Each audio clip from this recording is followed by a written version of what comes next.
जय हिंद दोस्तों। जय श्री राम। अस्सलाम वालेकुम। जय मसीही और सत्य श्री अकाल। स्वागत है आपका मेरे इस नए यूट्यूब वीडियो में।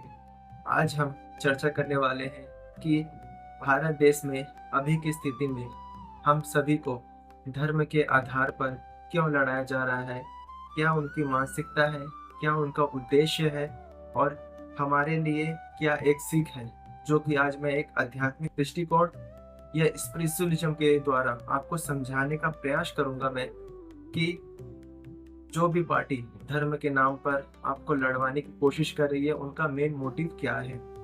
तो वीडियो शुरू करते हैं। ये वीडियो किसी भी पार्टी संप्रदाय धर्म के आधार पर नहीं है।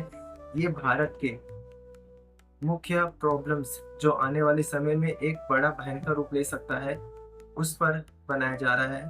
तो इस वीडियो को ध्यान से देखिए और कोई भी मजहब, जाति, धर्म, संप्रदाय का व्यक्ति जो सिर्फ इंडियन है, वो ये वीडियो सिर्फ एक हिंदुस्तानी के होने के नाते, एक इंडियन होने के नाते देखना और अपना कंक्लूजन निकालना कि हमारे देश में ये क्या हो रहा है और इसके आने वाला फ्यूचर का आउटपुट क्या होने वाला है। मैं एक वीडियो लगा रहा हूँ, आप सबसे पहले इसको देखिए, उसके बाद इस वीडियो में चर्चा करेंगे। किसको पटक के मारेगा? इसको इसको कौन है ये? कौन है मैं नहीं जानूंगा, लेकिन इसको मारूंगा मैं। क्या करते हो? क्या कौन सी पढ़ाई करते हो? हम लोग धंधा से आए हैं। नहीं, पढ़ाई करते हो? हम जाते हैं चौथी क्लास में। चौथी में? हाँ। बैगन तो नहीं बोल दोगे? नहीं, मेरे किसको मारेंगे बोल रहे थे आप? नाम नहीं जानूंगा फिर भी मारूंगा। अरे तो किसको मारोगे? क्यों क्यों मारोगे? मेरा हिंदू भाई ने मारा तो मैं भी मारूंगा। हिंदू भाई ने मारा तो मारोगे? किसको मार? लेकिन आपको पता नहीं है कि किसको मार रहे हैं। हाँ। क्या उम्र है आपकी? मेरा 13 साल चल रहा है। 13 साल जय श्री राम। इधर इधर आ बाबू, इधर हाँ, आ। बोलो, बोलो। पहाड़ आता है? हाँ? पहाड़ आता है? मेरे को आता नहीं है, मैं अभी बाहर हो गया हूँ। है? अभी नहीं जा रहा हूँ कौन सा स्कूल क्लास? में। अभी नहीं जा रहा? पहाड़ा पूछे तो स्कूल नहीं जा रहे बोलते हैं। जैसा कि आपने देखा, एक 13 साल का लड़का जो हाथ पर श्री राम जी का झंडा लेकर मार काट करने की बात कर रहा है, लोगों को मारना चाहता है। उस 13 साल के बच्चे की क्या मानसिकता रही होगी कि वो मुसलमानों को अपना दुश्मन समझ रहा है या लोगों को अपना दुश्मन समझ रहा है। हमारे जो बच्चे हैं वो हमारे समाज का एक दर्पण होते हैं। वो जो देखते हैं, जो सुनते हैं और जो अप्लाई करते हैं लाइफ में, वो सारे उनके ऊपर रहता है। सबसे पहले तो जो भी पार्टियां धर्म के आधार पर लोगों को लड़वाने की कोशिश कर रही है, वो सिंपली इतना चाहती है कि लोग धर्म के आधार पर लड़ते रहे और उनको वोट मिलते रहे। हमारा जो भारत देश है, जब इसको आजाद करने की बात आई थी तब हिंदू भी लड़े थे, मुसलमान भी थे, सिख भी थे, ईसाई भी थे, यानी सारे धर्म संप्रदाय के लोग भारत को आजाद करने के लिए अपने जान को लोगों को दिया है, अंग्रेजों से लोहा लिया है और इस भारत देश को आजाद किया है। लेकिन आज कुछ लोग जो अपना सत्ता चलाना चाहते हैं, अपनी सत्ता का भोग करना चाहते हैं, वो धर्म के आधार पर लोगों को लड़ाते हैं। जब एक परिवार में अलग अलग प्रकार के लोग रहेंगे तो थोड़ी सी खटपट होना एक स्वाभाविक है, ठीक है। जो भी लोग सोचते हैं कि मुसलमान ने आतंकवादी हो रहे हैं, वो गलत काम कर रहे हैं, वो लोगों को जिहाद फैला रहे हैं, तो सबसे पहले समझने की बात है कि वो मुसलमान नहीं है, वो इस्लाम फॉलो नहीं करते, वो सिर्फ उसको प्रयास कर रहे हैं कि उसको फॉलो करना है। कोई व्यक्ति मुसलमान होकर ये गलत काम कर ही नहीं सकता, ठीक है। आप मुसलमानों का इतिहास जब आप पढ़ेंगे, इस्लाम जब आप पढ़ेंगे, तो आपको समझ आएगा कि कितना उन्नत समाज है ये। लेकिन जो लोग इसको फॉलो नहीं कर पाते हैं, वो गलत मार्ग में चल जाते हैं और एक ऐसा सिनारियो क्रिएट हो जाता है हमारे माइंड में कि ये पर्टिकुलर मजहब या धर्म के लोग गलत हैं। नहीं, ऐसा नहीं है। हमारे जो अब्दुल कलाम है, जो भारत के मिसाइल मैन है, जिन्होंने भारत को परमाणु हथियार बना के दिया उनकी सेफ्टी के लिए, क्यों वो मुसलमान ऐसे क्यों नहीं थे? हमारे अब्दुल कलाम जी जैसा कोई भी व्यक्ति भारत देश पे इतना अपने आप को कुर्बान नहीं किया है। एक अभी एग्जांपल है खान सर जो पटना वाले हैं। वो मेडिकल अस्पताल अपने पैसों से खोलते हैं, अपनी पैसों की लागत लगाते हैं। 7 रुपए में एमआरआई करवाते हैं, 1 रुपए में एक्सरे करवाते हैं। और वहां पर कोई जाति धर्म नहीं पूछी जाती है। वहां पर सब जाति और धर्म के लोगों को आना है और सिर्फ गरीबों के लिए है। ये है मुसलमान। आजकल हिंदू लोग भी ये सोचते हैं कि अगर हम मुसलमानों को जो गलत कर रहे हैं उनको हम मार देंगे, हम कर देंगे तो हम जीत जाएंगे उनसे। नहीं, आप नहीं जीत पाएंगे।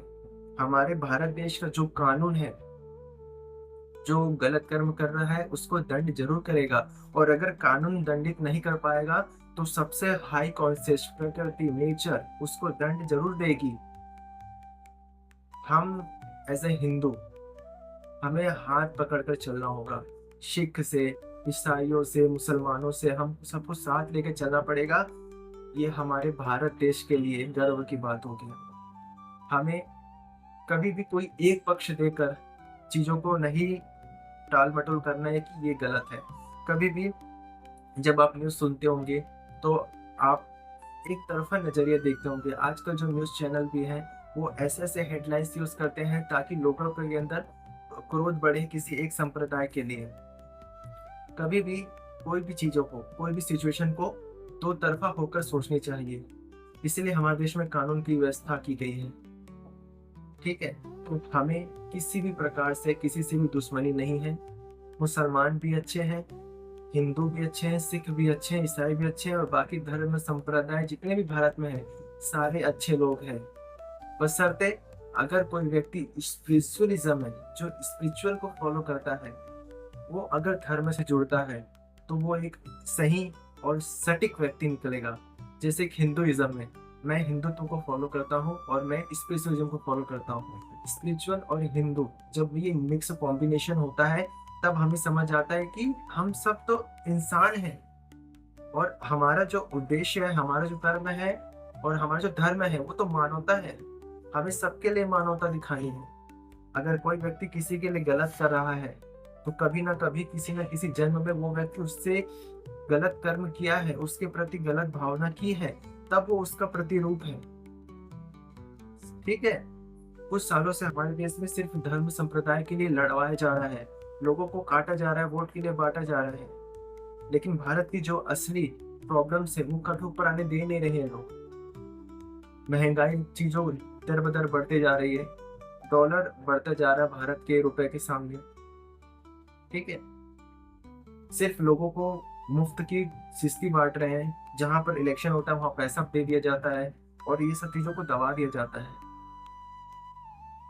ठीक है, कभी हमारे जीवन के, हमारे लाइफ में हमने ये नहीं सोचा कि हमारा लाइफ का पर्पस क्या है, उद्देश्य क्या है एज अ ह्यूमन।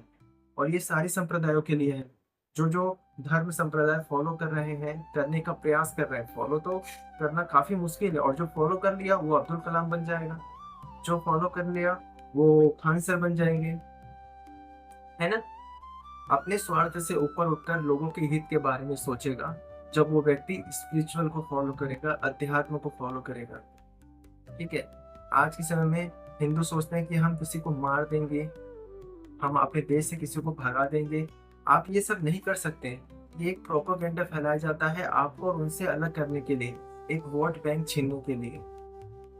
सारे धर्म संप्रदाय सिर्फ एक चीज सिखाती है, वो है मानवता है।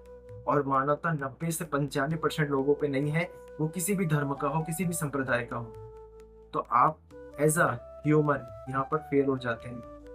ठीक है, तो हमारा सबसे बड़ा धर्म है कि हमें इंसानियत रखनी है, मानवता रखनी है। और सिर्फ इंसानों के प्रति इंसानियत नहीं दिखानी है आपको जानवरों के प्रति दिखानी है, जिससे आपका लगाव नहीं है उनके प्रति आपको मानवता दिखानी है। ये हमारा उद्देश्य होना चाहिए इस लाइफ का। ठीक है, और किसी भी धर्म पर आप उंगली मत उठाइए, क्योंकि आप उस धर्म के कोर को नहीं जानते हैं, उस धर्म का बेस को नहीं जानते हैं। सारे धर्म अच्छे हैं, सारे संप्रदाय अच्छे हैं, लेकिन पालन करने वालों का जो दिमाग है वो अलग अलग तरह का है, अलग अलग सोच का है, अलग अलग कॉन्शियसनेस का है। ठीक है, तो सारे धर्म संप्रदाय अच्छे हैं। ठीक है, लेकिन जो गलत है, जो गलत काम कर रहे हैं धर्म के नाम पर, उनको कानूनी रूप से आपको सजा देनी बहुत जरूरी है। भारत की जो न्यायपालिका की बात कर रहा हूँ मैं, जो व्यक्ति धर्म के आधार पर गलत कार्य कर रहा है या धर्म के आधार पर लड़ाने का काम कर रहा है, उनके प्रति सख्त एक्शन लेना बहुत जरूरी है। नहीं तो आने वाले समय में हमारा भारत सिर्फ एक युद्ध का मैदान बन जाएगा। आपस में लोग ही लड़ेंगे, मरेंगे, और एक फिर से महाभारत युद्ध होगा, जो बहुत एक डिजास्टर साबित हुआ था एक काल में। तो वो कोई सिचुएशन हमारे भारत में ना हो, इसके लिए जितने भी लोग मानवता को ऊपर रखे, धर्म सबसे बड़ा धर्म हमारे लिए मानवता होना चाहिए, और मानवता से ऊपर कुछ नहीं होना चाहिए। और जिस दिन आपके अंदर स्पिरिचुअलिज्म आएगा, अध्यात्म आएगा, तभी आपके अंदर मानवता आएगी, और तभी आपके अंदर नेशनलिस्ट आएगी। नेशनल क्या होता है? हम इंडियन है। एज अ इंडियन हमारा कर्तव्य बनता है कि इंडियन को हर फेज में, भारत माता को हर स्थिति में सुरक्षा और अच्छा रखना। तो आप सभी से निवेदन है कि धर्म के आधार पर लड़ना बंद करें, और जो व्यक्ति धर्म के आधार पर अपना प्रोपेगेंडा फैलाना चाहता है, उनको आप अपने जीवन से हटाइए कि ये एक टॉक्सिक है, अपनी स्वार्थी और भली पूर्ति के लिए ये लोगों को लड़ाने का प्रयास कर रहे हैं। ठीक है, आप मेरा इशारा समझ चुके हैं, मैं किन लोगों की बात कर रहा हूँ। आप उनसे दूर रहें, केवल भारत के जो रियल प्रॉब्लम है उन पर आप फोकस करिए, ताकि सरकार भी उन पर फोकस करे।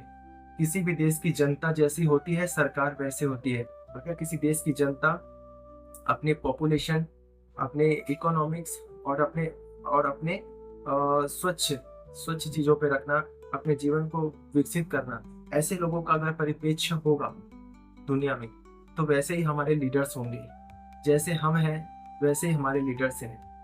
ठीक है, तो अपने देश में थोड़ा सा एजुकेशन को बढ़ावा दीजिए, ज्ञान को बढ़ावा दीजिए, स्पिरिचुअलिज्म लाइए, ध्यान लेके आइए, नाम जप लेके आइए, मेडिटेशन करिए, और लाइफ को एक अलग दायरा दीजिए। आज के लिए मैं इतना ही रखता हूँ, और कृपया करके सभी धर्म के लोग हाथ पकड़कर भारत देश को मजबूत बनाने का प्रयास करें, और लोगों से विनती करें कि धर्म के आधार पर ना लड़ें। जो गलत कर रहा है किसी भी धर्म का है, उसको कानून के अनुसार सामान्य दंड दिया जाए, जैसा कानून चाहता है वैसा दंड दिया जाए, बाकी लोग हस्तक्षेप ना करें। आज के लिए आपका धन्यवाद।